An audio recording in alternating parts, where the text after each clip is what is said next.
Ang pag-asawa ay hindi parang kanin na isusubo at pag nainitan ito ay iluluwa. Kaya nga nararapat na kilitising maigi ang iyong mapapangasawa bago maiharap sa dambana o bago kayo humarap sa dambana sa sangkaterbang saksi at sabihin ng salitang I do, I do. Sabi nga nila, kailangan nakapagitna ang Diyos sa inyong pagsasama nang para lubusang ito ay maging matagumpay. At huwag hayaan na ang talakera at pakialamerang biyanan ang pumagitna at makialam sa inyong relasyon.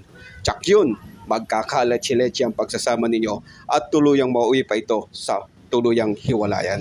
Pasintabi po, ako po ay walang pinatatamaan kundi ito ay sariling opinion ko lamang. Siya nga po pala, maligayang paglalakbay sa pamilya ni Ginang Annabel Rama na pupunta ng Japan para doon i-celebrate ang Christmas at New Year at para hindi magwaldas ng pera. Bye-bye po and see you on my next video.